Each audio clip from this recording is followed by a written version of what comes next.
कमी छोटीशीच आहे. Suit by or against the government. In any suit by or against the government, the plain or written statement shall be signed by such a person. The government may by a general or special order appoint in his behalf and shall be verified by any person whom the government may appoint and who is acquainted with the facts of this case.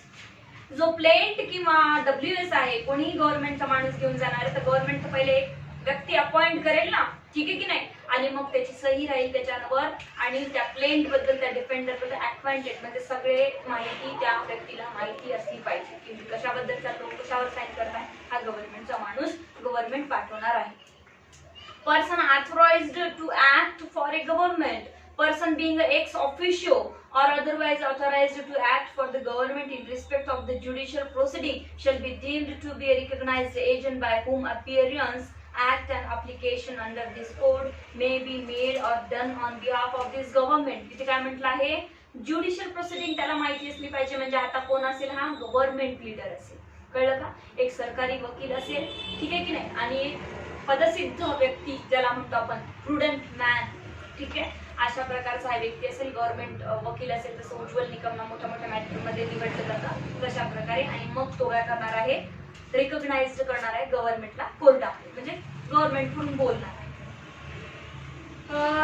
Rule 3 plaint in suit by or against the government. आता इथे काय म्हटलं आहे, plaint file करायचं आहे गव्हर्नमेंटला, त्याच्या गव्हर्नमेंटच्या एजंटला. आता काय होईल, in suit by or against the government instead of inserting in the plaint the name and description and place of resident of the plaintiff or defendant, it shall be sufficient to the insert the appropriate name as provided in section 79. प्रत्येक वेळेचं description देण्याच्या ऐवजी स्टार्टिंगला, ठीक आहे की नाही, त्या आता समजा एक पोलीसवाला आहे किंवा एखादा कमिशनर आहे, कलेक्टर आहे, तर स्टार्टिंगला त्याचं नाव येणार. The union of India central government असेल तर द स्टेट ऑफ महाराष्ट्र आहे, आणि मग खाली डिस्क्रिप्शन मध्ये नाव येईल कोण रिकॉग्नाइज करत आहे, कोणता ऑफिसर याला सांभाळत आहे, ठीक आहे. मग खाली सगळे ऑफिसरचेच नाव येतील ज्यांना ज्यांना प्लेंटिफनी डिफेंडर म्हणून नोटीस पाठवल्या होत्या. पण स्टार्टिंगला जे नाव येणार आहे ते सेक्शन 79 मध्ये काय सांगितलं होतं, त्याला युनियन किंवा स्टेट, हेडिंग मध्ये हेच नाव येणार आहे.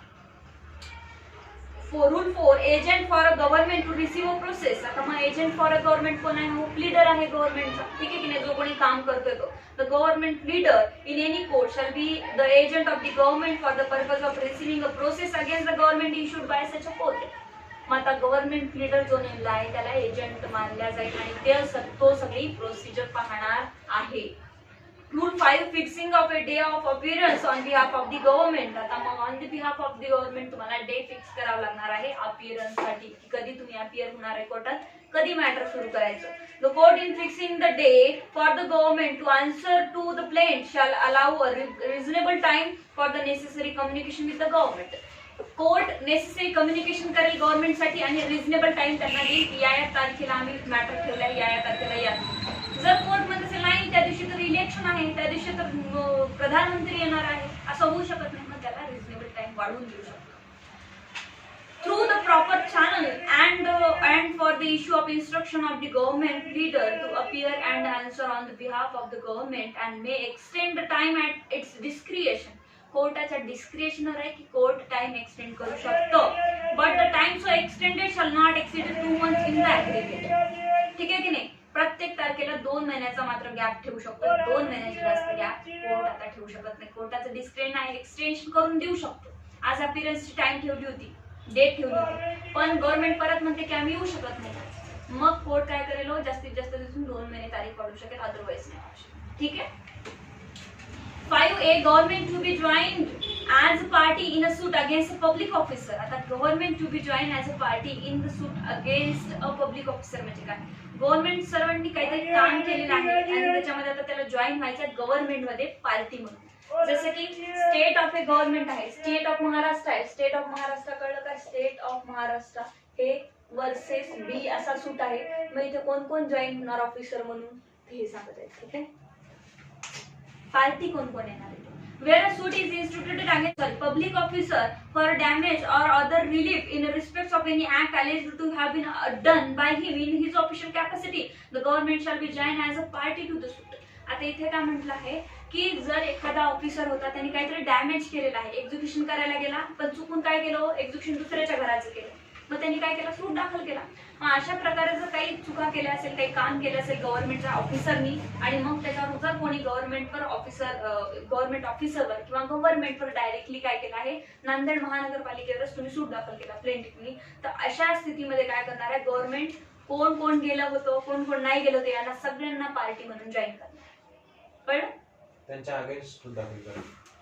गव्हर्नमेंट नाही अगेन्स्ट दाखल करणार, पण पार्टी म्हणून तो जॉईन करेल ना. प्लेंटिफ कडून आता समजा महानगरपालिकेवर एखाद्याने प्लेंट टाकला की ही प्रॉपर्टी त्या व्यक्तीकडून गव्हर्नमेंट पार्टी होणार, गव्हर्नमेंट त्या व्यक्तीला सपोर्ट करणार. Against the public officer. Public कोण करता अगेन्स्ट प्लेंटिफ करतो, ठीक आहे की नाही. मग ते There is to be instituted against the public officer for damages or the relief in respect of any act alleged to have been done by him in official capacity. कुठल्या official capacity मध्ये कळलं तुम्हाला, या झोनचा officer होता आहे, directly त्या झोनच्या ऑफिसरवर जाऊन तुम्ही काय केलं, महानगरपालिका हा ऑफिसर होता आणि यांनी काय केलं आहे की आमची प्रॉपर्टी डॅमेज केलेली आहे. पण त्यात कोण होतं, किती होते, काय होते, हे आता गव्हर्नमेंट काय करणार आहे, ते महानगरपालिका त्यांना पार्टी म्हणून जॉईन करणार आहे. किंवा मग तो ऑफिसरही असं म्हणू शकतो की सर मी एकटाच नव्हतो, ते महानगरपालिकेचा आदेश होता, तुम्ही महानगरपालिकेलाही काय करा, डिपेंडंट म्हणून जॉईन करा, ऍज अ पार्टी म्हणून जॉईन करा. हे सगळं होऊ शकतं. मग महानगरपालिकेच्या कमिशन पासून जे जे इन्व्हॉल्व आहे, ज्यांनी आदेश काढले होते, ज्यांचे ऑर्डर्स होते, ज्याच्या हाताखाली काम केलं, ते सगळे पार्टी. इलेक्शन ऑफिसर आहे त्याने फ्रॉड केला इलेक्शन कमिशन पासून जे जे ऑर्डर, तो म्हणजे मला काही माहित नाही, माझ्या वरचाच आदेश आला, तो वरचा फ्रॉड केला म्हणून आलं, निदर्शनास आलं लोकांच्या, तेव्हा मग गव्हर्नमेंट ऍक्शन घेते त्याच्या अगेन्स्ट गव्हर्नमेंट ऍक्शन हे तो भाग वेगळा, पण आपण तो नाही पाहणार, तो क्रिमिनल मॅटर झाला. फ्रॉड क्रिमिनल मॅटर झाला.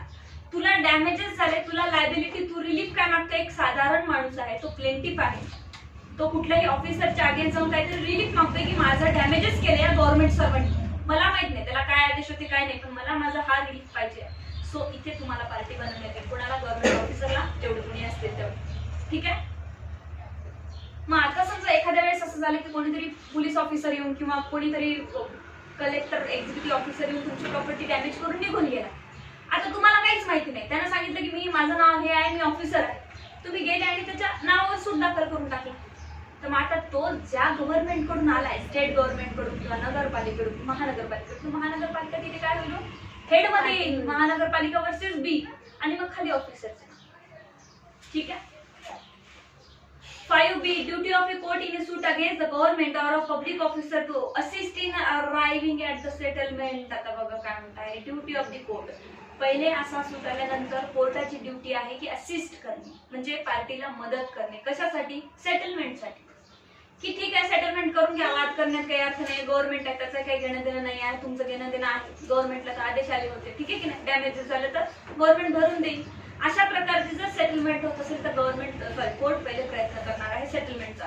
In every suit or proceeding to which the government or public officer acting in his official capacity is a party, it shall be the duty of the court to make in the first instant, सुरुवातीला every endeavour, पूर्ण प्रयत्न करून, where it is possible to do so consistently with the nature and circumstances of the case, to assist the party in arriving at the settlement in respect of the subject matter of the suit. ठीक आहे की नाही.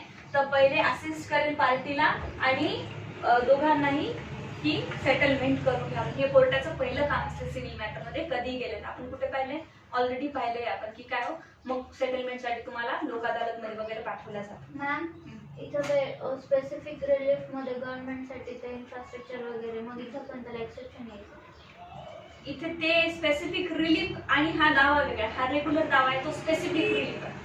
कळलं का? Specific relief मध्ये काय सांगितलं की इन्फ्रास्ट्रक्चरला स्पेसिफिक रिलीफ आता लागू होत नाही, वॉटर मध्ये, कन्स्ट्रक्शन मध्ये, ठीक आहे. का लागू होत नाही? कारण लोक काय म्हणतात, माझं घर तुटलं ना, मला घरच बांधून द्या आणि तिथेच पाहिजे. पॉसिबल आहे का?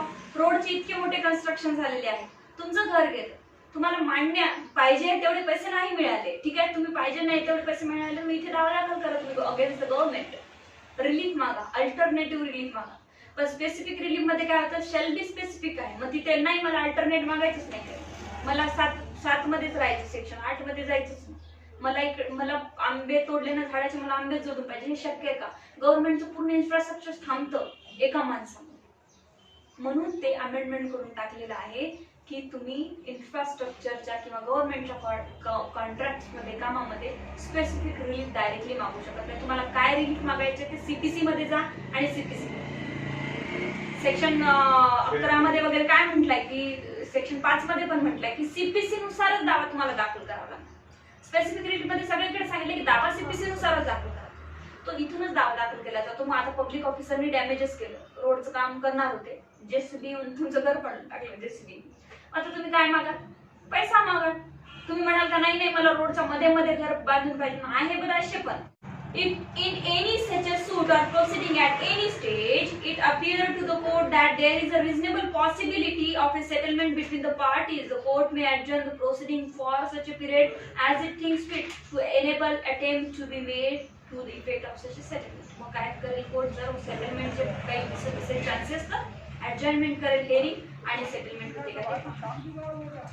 The power conferred under Sub-Rule 2 is in addition to any other power of a court to adjourn the proceeding. मग आता काय करणार आहे? जे कोर्टाला काय काय पॉवर यूज करता येतं सेटलमेंट करण्यासाठी ते पॉवर कोर्ट यूज करणार आहे सेटलमेंटसाठी लाईक प्रोसिडिंग ऍडजर्न करण्यासोबत. समजत आहे ना? 6. Attendance of a person able to answer a question relating to the suit against the government. Attendance of a person able to answer a question. आता मग कुठलाही गव्हर्नमेंट सर्वंट असेल त्याला काय जाऊन उत्तर द्यायचे कोर्टामध्ये. तर relating to the suit against the government. The court may also in any case in which the government pleader is not accompanied by any person on the part of the government who may be able to answer any material question relating to the suit, direct the attendance of such a person. इथे काय म्हटलेलं आहे की तुम्ही जो officer appoint केला आहे, तुम्ही जर लीडर अपॉइंट केला आहे, त्याला प्रत्येक प्रश्नाचे गव्हर्नमेंटच्या अगेन्स्ट जे लागले त्याचे उत्तर देता आले यायला हवे. हे एवढंच सांगते. ठीक आहे, रिलेटिंग टू द सूट.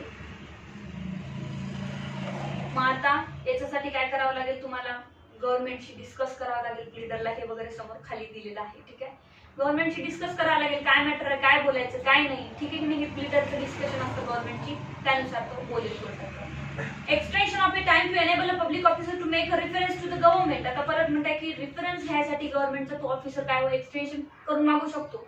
जर आज लीडरला गव्हर्नमेंटनी कोर्टाने बोलवलं आणि म्हटलं चला आर्ग्युमेंट करा, तर म्हणेल तो की नाही मी आज आर्ग्युमेंट करणार नाही, माझं गव्हर्नमेंटची डिस्कशन व्हायचं, त्यांचा रेफरन्स घेऊ द्या, मला टाइम वाढून द्या. तर हे सांगतोय हा रूल. काय? where the defendant is a public officer and receiving the summons, consider it proper to make a reference to the government before answering the plaint. पहिले प्लेंटचा आन्सर डॅश आधी तो कन्सिडर करेल हे सगळ्या गोष्टी गव्हर्नमेंटची. ठीक आहे. He may apply to the court to grant such extension of the time fixed in the summons as may be necessary to enable him to make such a reference and to receive order thereon through the proper channel. Proper channel म्हणजे जे वरचे कोणी officers आहेत त्याच्याकडून एक information घेणार आहे की मी काय बोलावं, असा दावा आपल्यावर लागलेला आहे, या सगळ्या गोष्टी डिस्कस करणार गव्हर्नमेंटशी आणि नंतर तो कोर्टात जाऊन अपियर होणार आणि बोलणार. याच्यासाठी कोर्ट त्याला टाइम वाढवून देऊ शकतो. Upon such application, the court shall extend the time for so long as appear to be necessary. काय म्हटलंय? जेवढा नेसेसरी टाइम तुम्हाला लागणार आहे गव्हर्नमेंटशी डिस्कस करण्यासाठी तेवढा कोर्ट टाइम वाढवून देऊ शकतो. 8. Procedure in a suit against a public officer. आता procedure in a suit against a public ऑफिसरच्या अगेन्स्ट जर पर्टिक्युलर दावा आहे तुमचा, तो काय प्रोसिजर आहे?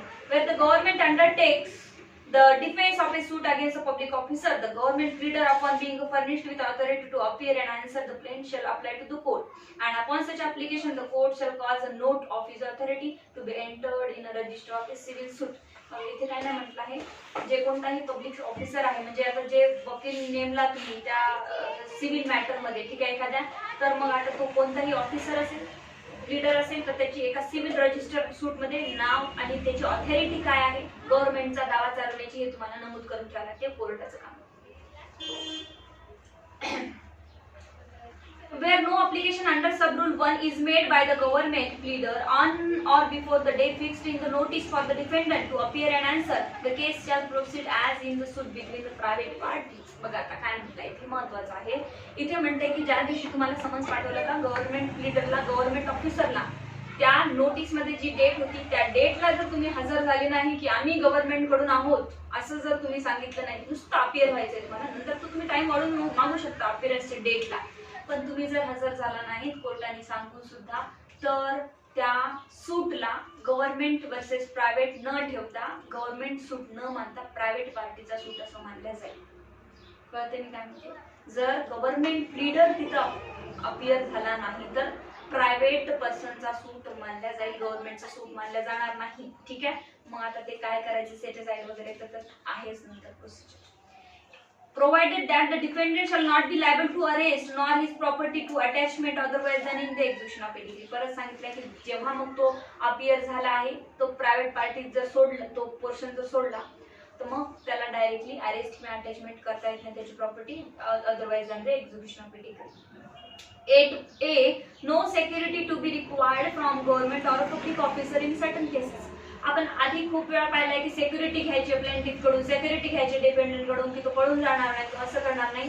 तर ही सिक्युरिटी गव्हर्नमेंटच्या त्याच्यामध्ये घेण्यात येणार नाही. सरळ सरळ आहे की कुठलाही ऑफिसर सेंट्रल गव्हर्नमेंटचा, स्टेट गव्हर्नमेंटचा आणि ऑफिशियल कॅपॅसिटीमध्ये काम करत होता त्याच्याकडून असं जर काही कृत्य झालं तर तो सिक्युरिटी देणार नाही. बिकॉज सिक्युरिटी जर डायरेक्टली तुमच्या क्रिमिनल वे मध्ये जातं ते आणि तो का पर्सनली लायबल राहील, तो ऑफिशियल कॅपॅसिटीमध्ये काम करत होता. कळलं का? सो सिक्युरिटी कोणाकडून घेतली जाणार नाही. 8B definition of A government and government leader. आता डेफिनेशन वाचायची गरज आहे का? गव्हर्नमेंट म्हणजे काय? State government and the central government. आणि गव्हर्नमेंट लीडर म्हणजे काय? त्याला गव्हर्नमेंटने त्याचा एजंट म्हणून आणि काम करण्यासाठी अपॉइंट केलाय तो.